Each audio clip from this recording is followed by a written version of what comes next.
할렐루야. 오늘은 5월 12일 금요일입니다. 오늘도 정시 매일 예배 함께 하시는 성도님들 한 분 한 분 사랑하고 축복합니다. 다 같이 사도신경을 고백하며 예배 자리로 나가겠습니다.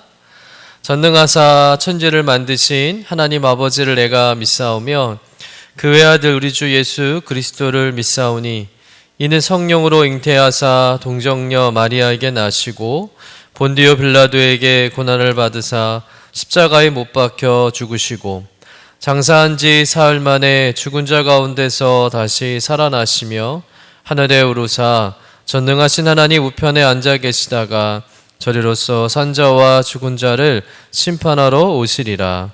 성령을 믿사오며 거룩한 공예와 성도가 서로 교통하는 것과 죄를 사하여 주시는 것과 몸이 다시 사는 것과 영원히 사는 것을 믿사옵나이다. 아멘. 다 같이 찬송가 390장 예수가 거느리시니 우리 함께 찬송하겠습니다.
다 같이 매일의 기도 함께 드리시겠습니다. 참 평강의 주님, 오늘도 새로운 하루를 주시고 복되게 하시니 감사합니다. 하늘에 속한 자 하나님의 자녀로서의 삶을 권세로 살게 하시며 오직 하나님의 말씀을 즐거워하며 따라 살게 하심을 감사드립니다. 다윗처럼 오직 우리 주님만을 내 앞에 모시고 오직 주님만이 우리의 전부이심을 고백하는 삶이 되게 하시고 그러므로 인해 주님께서 늘 우리의 전부가 되어 주심을 경험하고 누리는 삶이 되게 하옵소서. 우리의 가정과 교회를 위해 기도합니다. 일터를 위해 간구합니다. 나라와 민족들을 위해 주님의 은혜를 구합니다. 구원과 치료와 회복의 은혜를 내려주셔서 어그러진 모든 것들이 바로 세워지게 하시고 평화를 이루게 하옵소서. 이제 일상이 된 경건의 일과를 통해서 성령의 충만, 성도의 영화를 이루게 하옵소서. 주님 사랑합니다. 언제나 자기 눈동자와 같이 우리들을 사랑하시는 주 예수 그리스도의 이름으로 기도드립니다. 아멘. 오늘 우리에게 주시는 하나님의 말씀은 사무엘하 17장 1절에서 14절까지의 말씀입니다. 함께 받들어 읽겠습니다. 아히도벨이 또 압살롬에게 이르되 이제 내가 사람 12,000명을 택하게 하소서. 오늘 밤에 내가 일어나서 다윗의 뒤를 추적하여 그가 고나고 힘이 빠졌을 때에 기습하여 그를 무섭게 하면 그와 함께 있는 모든 백성이 도망하리니 내가 다윗 왕만 쳐 죽이고 모든 백성이 당신께 돌아오게 하리니 모든 사람이 돌아오기는 왕이 찾는 이 사람에게 달렸습니다. 그리하면 모든 백성이 평안하리이다 하니 압살롬과 이스라엘 장로들이 다 그 말을 옳게 여기더라. 압살롬이 이르되 아렉 사람 후세도 부르라. 우리가 이제 그의 말도 듣자 하니라. 후세가 압살롬에게 이르매 압살롬이 그에게 말하여 이르되 아히도벨이 이러이러하게 말하니 우리가 그 말대로 행하랴. 그렇지 아니하거든 너는 말하라 하니 후세가 압살롬에게 이르되 이번에는 아히도벨이 베푼 계략이 좋지 아니하니이다 하고 또 후세가 말하되 왕도 아시거니와 왕의 아버지와 그의 추종자들은 용사라. 그들은 들에 있는 곰이 새끼를 빼앗긴 것 같이 격분하였고 왕에 붙이는 전쟁에 익숙한 사람인즉 백성과 함께 자지 아니하고 지금 그가 어느 굴이나 어느 곳에 숨어 있으리니 혹 무리 중에 몇이 먼저 엎드러지면 그 소문을 듣는 자가 말하기를 압살롬을 따르는 자 가운데서 패함을 당하였다 할지라. 비록 그가 사자 같은 마음을 가진 용사의 아들일지라도 낙심하리니 이는 이스라엘 무리가 왕의 아버지는 영웅이요 그의 추종자들도 용사인 줄 알미니이다. 나는 이렇게 계략을 세웠나이다. 온 이스라엘을 단부터 브엘세베까지 바닷가에 많은 모래같이 당신께로 모으고 친히 전장에 나가시고 우리가 그 만날 만한 곳에서 그를 기습하기를 이슬이 땅에 내림같이 우리가 그의 위에 덮여 그와 그 함께 있는 모든 사람을 하나도 남겨두지 아니할 것이요. 또 만일 그가 어느 성에 들었으면 온 이스라엘이 밧줄을 가져다가 그 성을 강으로 끌어들여서 그곳에 작은 돌 하나도 보이지 아니하게 할 것이이다 하매 압살롬과 온 이스라엘 사람들이 이르되 아렉 사람 후세의 계략은 아히도벨의 계략보다 낫다 하니 이는 여호와께서 압살롬에게 화를 내리려 하사 아히도벨의 좋은 계략을 물리치라고 명령하셨음이더라. 이는 하나님의 말씀입니다. 아멘. 본문의 말씀은 압살롬의 반란의 큰 전환점이 될 수 있는 사건을 기록한 말씀입니다. 압살롬은 이제 아버지 다윗을 향한 마지막 총공격을 준비하며 군사회의를 하고 있었습니다.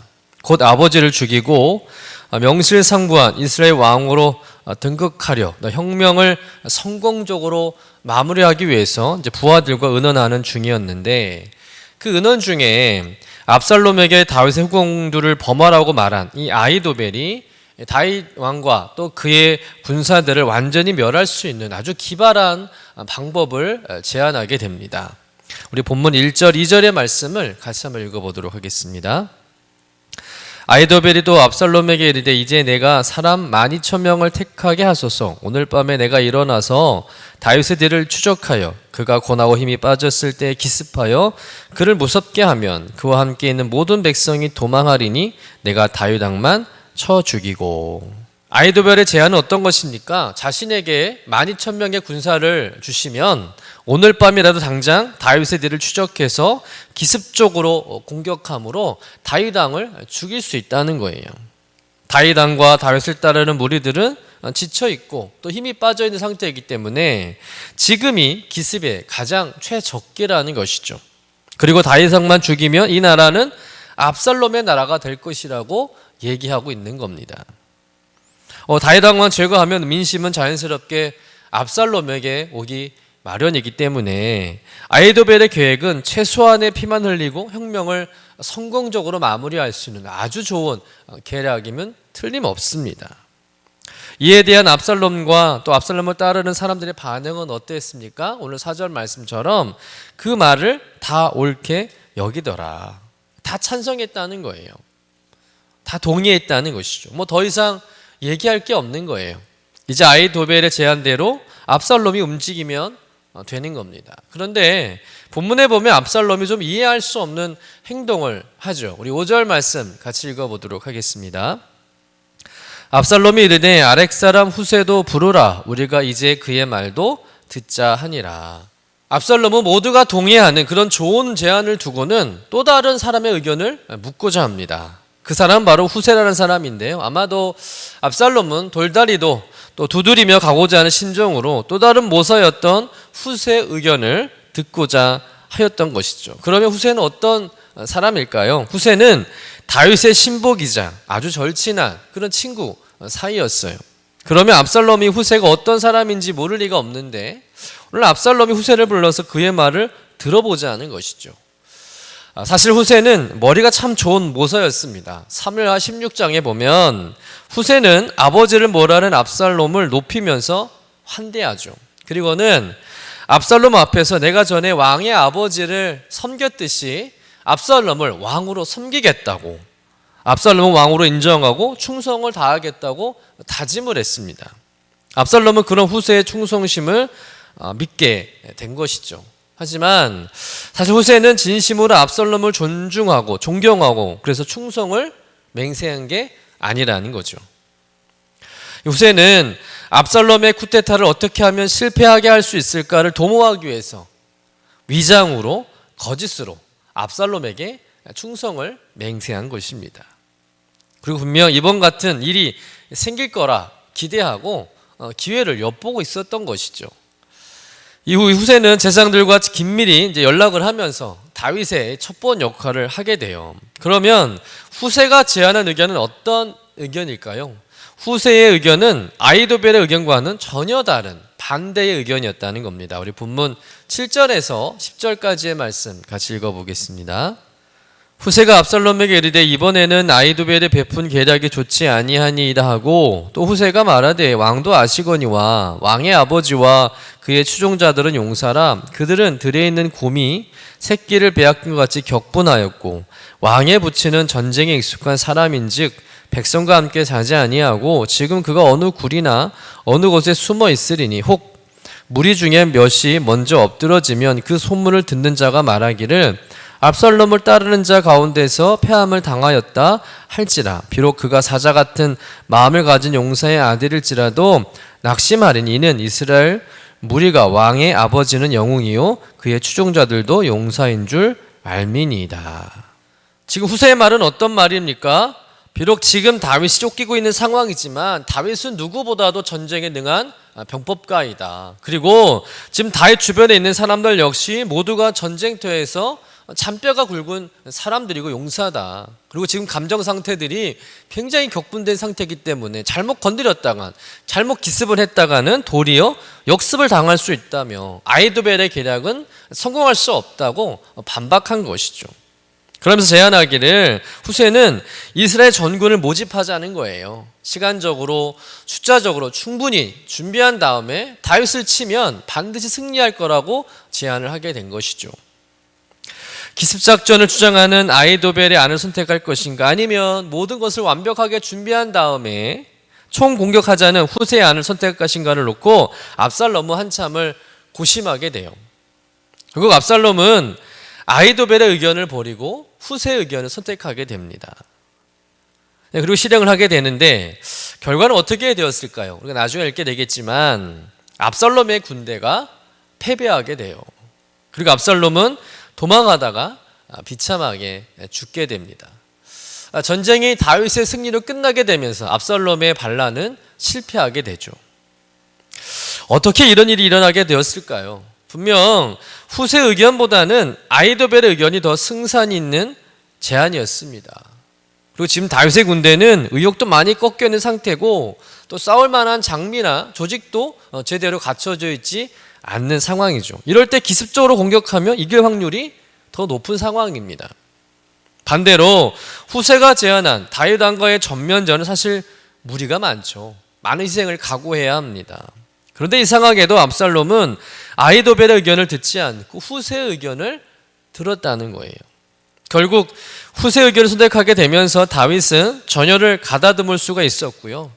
후세는 다윗에게 시간을 벌게 주게 되죠. 그리고 후세는 압살롬의 채찍근에 머물면서 모든 정보들을 다윗에게 전해주게 됩니다. 그런데 다 알고 있는 다윗이 압살롬의 군대를 물리치는 건 당연한 일이죠. 분명 다윗이 승리하게 되는 일에 또 압살롬의 반란이 실패하는 일에 후세의 역할이 굉장히 컸습니다. 그런데 오늘 말씀해 보면 이 모든 일의 배후에 하나님의 간섭이 있었다는 것을 우리가 발견하게 된다는 거예요. 다시 말해서 압살롬이 이길 승산이 더 높은 아히도벨의 의견을 듣지 않고 승산이 없는 후세의 의견을 듣게 된 것은 하나님의 섭리와 하나님의 역사하심이었다는 겁니다. 오늘 본문 14절 말씀 같이 읽어보도록 하겠습니다. 압살롬과 온 이스라엘 사람들이 이르되 아렉사라 후세의 계략은 아히도벨의 계략보다 낫다 하니 이는 여호와께서 압살롬에게 화를 내리려 하사 아히도벨의 좋은 계략을 물리치라고 명령하셨음이더라. 여러분 무슨 말씀입니까? 하나님께서 압살롬을 망하게 하시려고 아히도벨의 좋은 계획을 무시하도록 작정하셨다는 거예요. 즉 하나님께서 압살롬의 마음과 생각을 지배하셨다는 것입니다. 여러분 전쟁의 상식을 조금이라도 가지고 있다면 당연히 아히도벨의 의견이 더 좋은 제안이라고 생각할 것입니다. 그런데 압살롬은 그 좋은 제안을 거절했다는 거예요. 그리고는 승산이 없는, 어찌 보면 무리수가 많은 후세의 의견을 선택하게 되었다는 것이죠. 그런데 여러분 이것은 압살롬의 의지가 아니었다는 겁니다. 다윗을 지키시고 보호하시는 하나님께서 압살롬의 생각과 눈을 어둡게 해서 압살롬이 잘못 선택하게 하신 거예요. 하나님의 특별한 간섭이 있었다는 것이죠. 그래서 압살롬의 반란이 실패하고 다윗이 이기도록 모든 것을 하나님이 계획하신 줄로 믿습니다. 여러분 사람의 계획을 세울지라도 그 길을 인도하시고 결과를 만들어내시는 분은 사람이 아니라 하나님이신 줄로 믿습니다. 분명 다윗의 상황은 압살롬에 비해서 절대적으로 불리했습니다. 그리고 만약 이 압살롬이 아히도벨의 제안을 선택하고 또 이를 진행했다면 다윗은 모든 부하들을 잃고 죽었을지도 몰라요. 그런데 하나님께서 개입하신 것이죠. 하나님께서 사람의 계획을 주관하신 겁니다. 그래서 압살롬의 계획은 망하게 하시고 다윗은 승리하게 하신 것이죠. 여러분 우리가 아무리 좋은 선택을 하고 또 그 선택을 함으로 인해 성공할 수 있는 확률이 100%에 가깝다 할지라도 하나님께서 도와주지 않으면, 하나님이 개입하지 않으면 절대 성공할 수 없습니다. 반대로 우리의 계획이 부족하고 미흡할지라도 하나님께 맡기면 하나님께서 그 계획을 이루시고 성공하게 하실 줄로 믿습니다. 여러분 우리의 인생은 하나님의 손에 달려있음을 믿으시길 간절히 축원합니다. 해 아래 이루어지는 모든 일들은 다 하나님 손 안에 있으며 마침내는 하나님께서 의도하신 뜻대로 이루어진다는 거예요. 잠언서 16장 9절 말씀해 보면 사람이 마음으로 자기의 길을 계획할지라도 그 걸음을 인도하시는 자는 여호와시니라. 여러분 하나님의 간섭이 필요한 줄로 믿습니다. 하나님께서 친히 우리 인생을 주관해 주실 때 여러분 우리 인생이 순탄하고 형통하게 되는 겁니다.